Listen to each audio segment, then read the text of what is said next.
사람들은 저마다 바쁘게 살아가고 있지요. 아마 여러분도 삶 안에서 굉장히 바쁘게 또 열심히 살아오셨을 겁니다. 그러면 우리는 무엇을 위해서 이렇게 바쁘고 힘들게 살아가죠? 저마다 목적은 다르겠지만 결국은 행복해지기 위해서 삶을 살지 않습니까? 혹시 불행해지기 위해서 열심히 사신 분은 아무도 없으시죠? 우리 모두의 바람은 행복해진다는 거죠. 그런데 내가 추구하는 행복은 과연 무엇입니까? 요즘에는 똑똑한 사람들이 많아서 인터넷에 질문하면 댓글이 막 달리죠? 행복이 무엇이냐고 물으면 아마 수많은 댓글이 달릴 것입니다.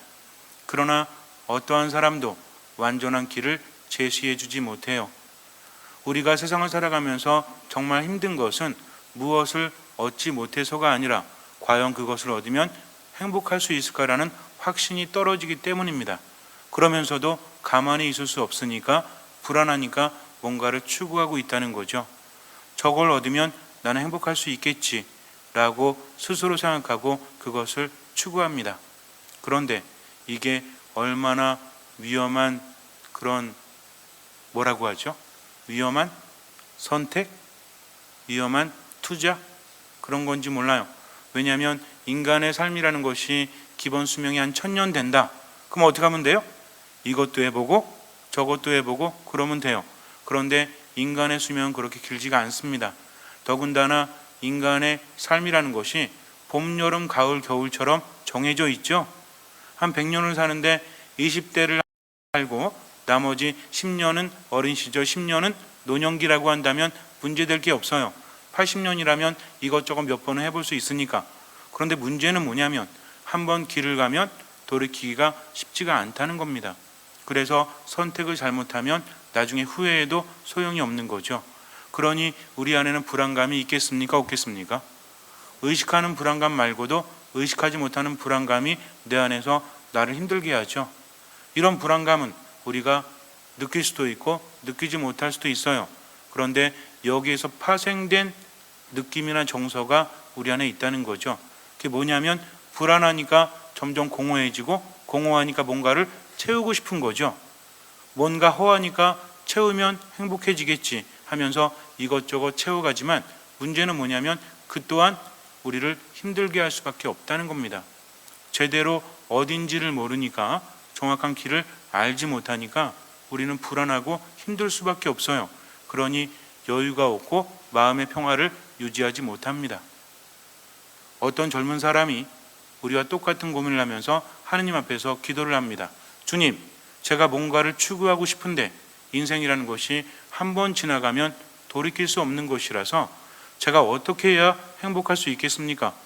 어떤 사람은 돈을 추구해보지만 가만히 보니까 돈이 많은 사람도 행복한 것 같지 않아요.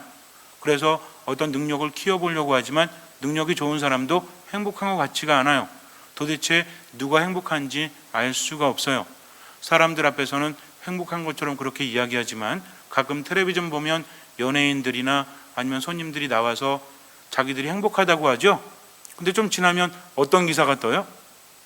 뭐 정말 다시 태어나도 이 사람과 혼인해서 잘 살겠다, 너무너무 행복해서 죽어도 여한이 없다라고 하는데 좀 지나면 파경에 이르렀다, 이런 것들 막 뜨지 않습니까? 그러니까 매스컴에서 행복하다고 여기는 것들은 다 거짓말일지도 몰라요. 진짜 행복한 사람이 어디에 있는지 알 수가 없습니다. 재벌 총수도 불행한 것 같고요. 어떤 능력이 뛰어난 사람도 불행한 것 같아요. 그러니 뭘 추구해야 행복한지 알 수가 없어요. 그래서 하느님께 제발 길을 알려달라고 제가 알면 열심히 그것을 추구하겠다고 하느님 앞에서 기도를 했습니다. 너무나 열심히 기도해서 하느님께서 응답을 하셔서 천사를 보내셨어요. 그래서 한참 기도하는데 주님께서 너의 기도를 들어주셨다, 누가 얘기를 하는 거예요. 그래가지고 딱 고개를 들어서 옆을 봤더니 웬 천사 같은 사람이 느낌을 알 수 있어요. 이 사람 분명히 천사구나, 이런 사람이 서 있었습니다. 그래서 알려준다고 하니까 너무나 기뻤죠. 내 기도가 하느님께 전해졌구나, 제발 저에게 알려주십시오. 그랬더니 천사가 따라오라고 그래요. 그래서 천사를 따라 나갔습니다. 거리에 도착한 둘은 거리를 둘러보았어요. 천사가 말합니다. 이제 너의 눈에 사람들의 행복이 보일 것이니 잘 보도록 해라. 하면서 이야기를 합니다. 그래서 이제 지나가는 사람들을 쳐다봤죠. 그런데 이전에는 볼 수 없었던 것이 눈에 보이기 시작을 합니다. 뭐였냐면 사람들의 가슴에 이만한 구멍이 보이는 거예요. 안에 있는 것이 보이는데 저마다 크기가 다릅니다. 그런데 거기에 웬 사람 형태를 한 무엇인가가 돌아다니고 있는 거예요. 근데 어떤 형태는 굉장히 활발하게 움직이는가 하면 어떤 형태는 제대로 움직이지 못하고 그냥 완전히 바닥에 널브러져서 낑낑 신음하고 있는 것이 눈에 보입니다. 그래서 사람마다 자각이 달랐다는 거죠. 커다란 자리가 있는가 하면 또 작은 자리가 있고 생생한 생기가 넘치는 그런 존재가 있는가 하면 어떤 사람은 전혀 죽은 듯이 움직이지 못하는 그런 것들이 있는 거예요. 그래서 한참 보고 있는데 천사가 묻습니다. 자, 네가 볼 때는 어떤 사람이 행복한 것 같냐? 분명히 알 수 있을 것이다. 말해 보아라 라고 말해요. 그래서 한참 보다가 깨달은 게 뭐냐면 뭔가 활기 있게 생기 있게 사람 같은 존재가 돌아다니는 그 사람이 행복한 것 같아요. 표정을 보니까 웃고 있고 확신에 차 있습니다. 그런데 안에 그 존재가 뭔가 널브러져 있거나 힘을 내지 못하는 사람들은 한숨을 쉬고요. 땅이 꺼져라 한숨을 쉬기도 하고 또 표정을 보니까 죽지 못해 사는 것 같은 아주 기쁘지 않은 표정입니다. 그러니 어떤 사람이 행복한 것 같아요? 뭔가 활기 있게 돌아다니는 바로 그 사람이 행복한 것 같다고 이야기를 합니다. 그래, 맞다. 저것이 바로 행복이다. 아니, 제가 알고 싶은 건 그게 아니라 어떤 길을 가야만 행복한지 좀 알려주시면 안 됩니까? 그랬더니 천사가 말하기를 이미 너는 알고 있지 않느냐? 하느님께서 세상을 만드셨고 인간을 어떻게 만드셨는지 한번 생각해 보아라 라고 이야기합니다. 인간은 누구의 모상대로 창조되었습니까? 하느님의 모상대로 창조되었다는 거죠. 우리가 세례받을 때 다 배우고 이렇게 알고 있는 거죠. 하느님의 모상이라는 그 개념이 얼마나 중요한지 우리는 알아야 합니다. 우리의 모태는 바로 하느님이시라는 거죠. 그래서 인간은 하느님 안에 머물 때 온전해질 수 있다는 겁니다. 하느님으로부터 멀어지면 힘들 수밖에 없고 하느님 안에 머물면 행복할 수밖에 없는 것은 바로 인간이 하느님의 모상대로 창조되었기 때문이죠. 그래서 하느님 안에 머무는 사람은 생명력이 넘치고 하느님 안에 머무는 사람은 치유를 받고 하느님 안에 머무는 사람은 정화되고 보호를 받을 수 있다는 겁니다. 그런데 하느님 안에 머물지 못하니까 점점 우리가 힘들어하고 고통스러워하고 죽음으로 나아가고 있다는 거죠. 이런 징후들은 삶 안에서 그대로 드러나고 있다는 겁니다. 그래서 천사가 얘기해 주기를 뭐라고 설명해 주냐면 우리들 안에는 자리가 하나 있는데 이 자리가 커지기도 하고 작아지기도 한다는 거죠. 그런데 거기 돌아다니고 있는 그 존재는 그 사람의 영혼의 상태를 말한다고 합니다. 그래서 영혼이 생기가 있는 사람은 팔팔하게 돌아다니고 그렇지 못한 사람은 점점 죽어가고 있다는 거죠. 인간의 육체와 마음과 정신은 영혼과 연결이 되어 있어서 이것이 건강한 사람은 영혼도 건강하지만 그렇지 않은 사람은 영혼도 건강하지 않다는 거죠. 공간이라는 것은 무엇입니까? 공간이 클수록 생기가 돌아요? 아니면 공간이 작을수록 생기가 돌아요? 공간이 클수록 생기가 돌지 않습니까? 근데 그 영혼이 존재하는 공간이 점점 작아지다 보니까 문제가 발생한다는 거죠. 원래 이 공간은 무엇이냐면 우리 안에 있는 공간으로서 하느님께서 들려서 머무시는 공간이래요. 근데 자꾸만 좁아지고 있어서 하느님께서 들어오실 수가 없다고 합니다. 하느님께는 한 가지 못하는 것이 있는데 전지전능하신 그분도 한 가지 뭘 못하냐면 우리 마음속에 오시는 걸 못해요. 왜냐하면 누가 받아들여야만 내가 받아들여야만 그분께서 오실 수 있다는 거죠. 못 들어오신다기보다는 안 들어오시는 거죠. 왜냐하면 우리의 선택을 그분은 중요하게 여기기 때문입니다. 당신의 모상대로 창조하시고 나서 인간에게 무엇을 주셨죠? 자유의지를 주셨어요. 그래서 인간이 받아들여야만 하느님도 그 안에 머물 수 있다는 거죠. 그래서 하느님께서 오시기를 늘 기다리는 존재가 누구예요? 내 안에 있는 영혼이라는 겁니다. 우리 안에는 하느님을 갈망하고 하느님을 그리워하는 그런 마음이 있어요. 그리고 하느님을 그리워하지 않는 마음이 있습니다. 원래 우리 자체는 하느님을 그리워합니다. 왜? 하느님 안에 있어야만 생명력이 넘치고 치유받고 정화된다는 것을 영혼이 알기 때문이죠. 그래서 영혼은 자꾸만 하느님께서 오시기를 기다려요. 그런데 그 안에 무엇이 자꾸 차갑니까? 걱정거리가 차가고 미움이 차고 분노가 차고 이렇게 하면서 점점 뭔가 채워져 간다는 거죠. 그러니 하느님께서 오실 자리는 점점 줄어드니까 그분이 들어오실 수가 없다는 겁니다. 그러다 보니까 이 뭔가 통이 점점 비좁게 되니까 영혼도 제대로 돌아다닐 수가 없다는 거죠. 그러니 영혼이 생기가 돌겠습니까? 생기가 돌지 않겠습니까? 당연히 돌지 못하고 있다는 거죠. 우리 안에 이 공간은 무엇입니까? 우리에게는 하느님께서 거하시는 성전이 있다고 했죠. 우리 저마다의 마음속에 영혼 속에 있다고 했습니다. 이걸 뭐라고 그랬죠? 이게 바로 양심이에요. 사회에서 말하는 양심이 아니라 우리가 말하는 양심은 다릅니다. 그래서 양심은 무엇이다? 하느님께서 거하시는 은밀한 지성소다. 이 지성소에는 누구만 들어갈 수 있다? 하느님과 나만 들어갈 수가 있다는 겁니다. 그런데 하느님께서 그 안에 오시지 못하니까 점점 뭐가 떨어져요? 생기가 떨어지고 점점 힘들어지고 괴로워지고 자꾸만 다른 것들이 가득 차게 되니까 이 사람은 행복합니까? 행복하지 않습니까? 행복하지 않다는 거죠. 그렇다면 뭐가 사라져야만 하느님께서 그 자리를 차지할 수 있으시죠? 저마다 다르죠? 어떤 사람은 분노가 가득 차 있어요. 어떤 사람은 미움이 가득 차 있고 어떤 사람은 불안과 걱정이 가득 차 있습니다. 그렇다면 이 모든 것 걷어낸다는 게 쉬워요? 어려워요? 어렵죠. 뭘 어떻게 걷어내야 될지 알지 못해요. 그런데 예수님께서는 그 실체를 우리에게 알려주십니다. 사실은 하나로 통한다는 거죠. 이 한 가지만 제대로 하면 나머지는 완전히 사라집니다. 그런데 이것을 다스리지 못하면 점점 다른 것들이 가득 차서 우리는 점점 힘든 삶을, 공허한 삶을 살 수밖에 없어요. 여러분들의 양심의 상태는 어떻습니까? 하느님께서 거하고 계십니까? 아니면 내 영혼이 널브러져서 생기가 없어서 하루하루 간신히 살고 있는 것은 아닙니까? 예수님께서는요, 행복의 조건에 대해서 우리에게 말씀하시죠. 그 유명한 산상수훈 산상설교라고 합니다. 뭐라고 하십니까?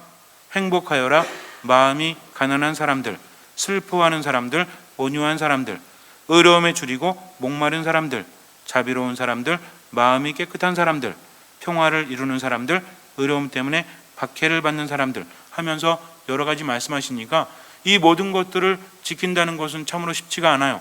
그런데 이것은 하나로 연결이 됩니다.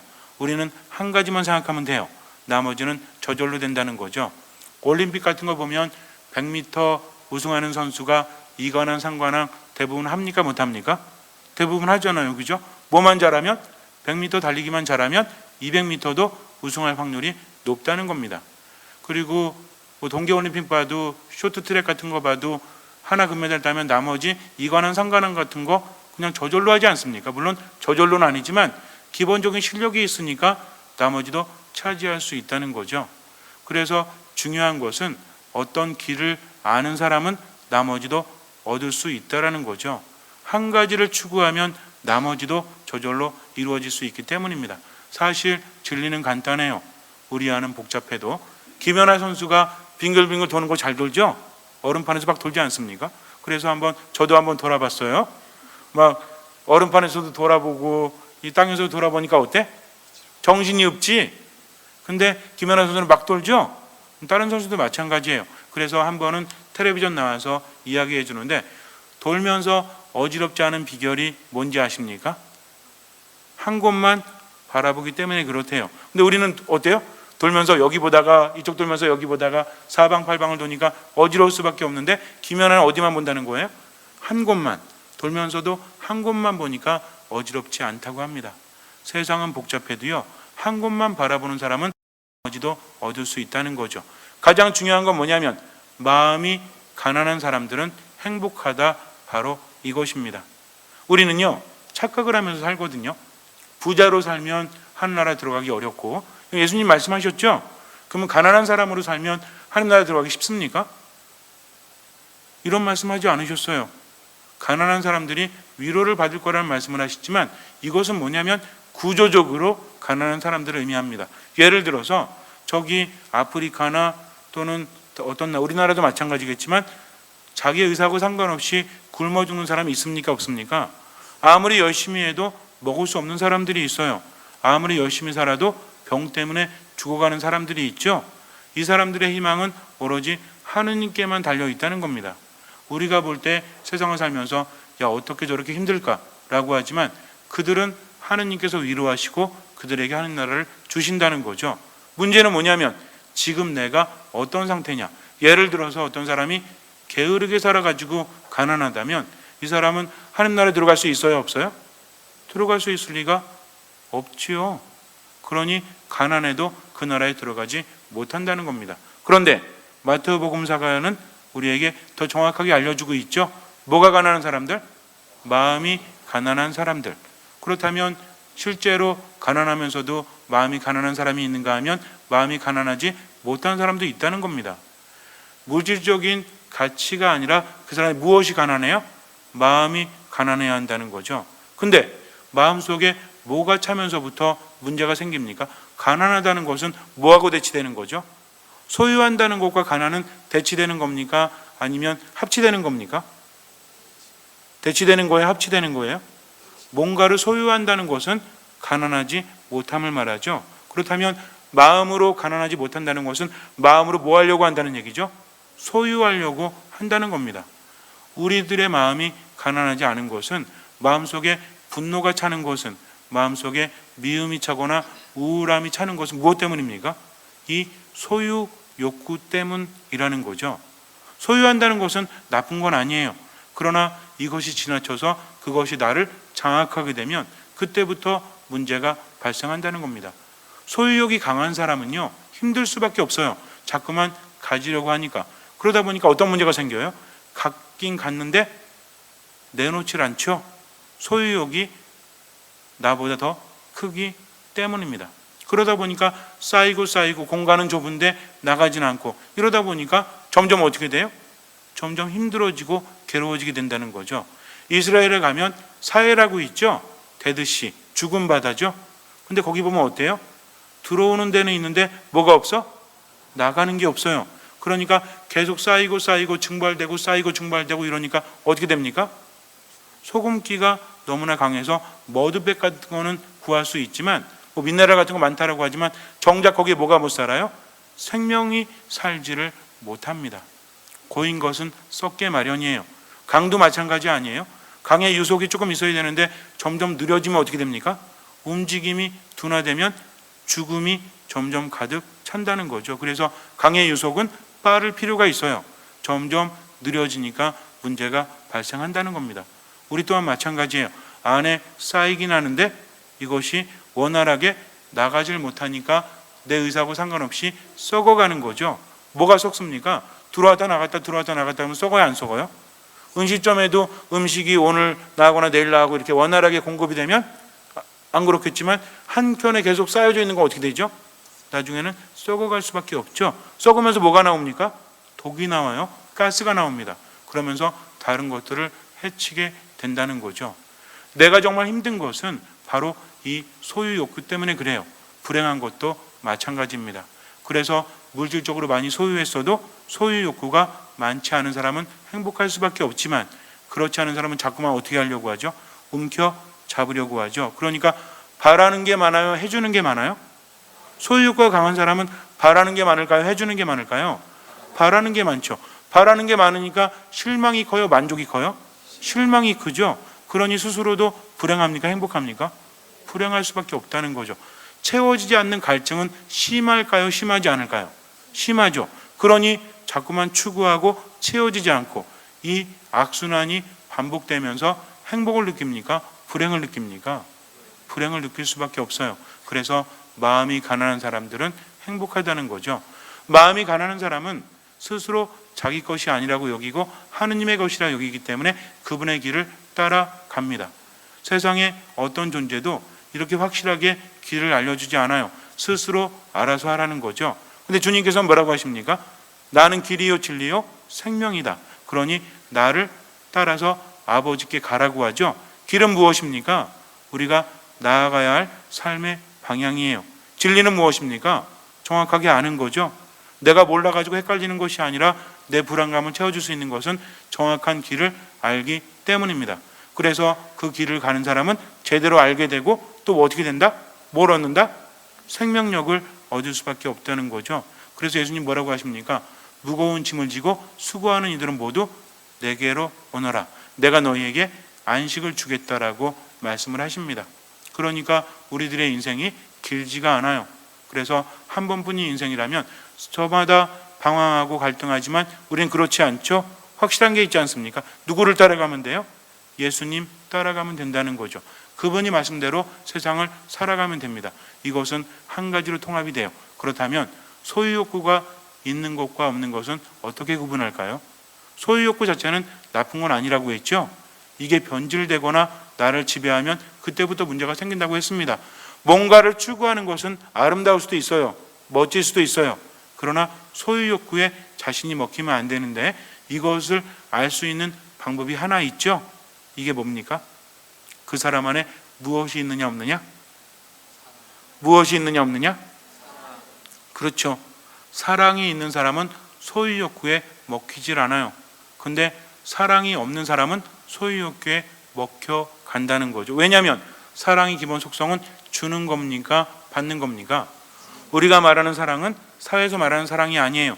예수님께서 서로 사랑하여라라고 말씀하셨습니다. 그래서 사랑해서 주는 사람은요, 소유욕구보다 스스로가 여유가 더 많죠. 뭐가 커집니까? 점점 통이 커져요. 어떤 통이?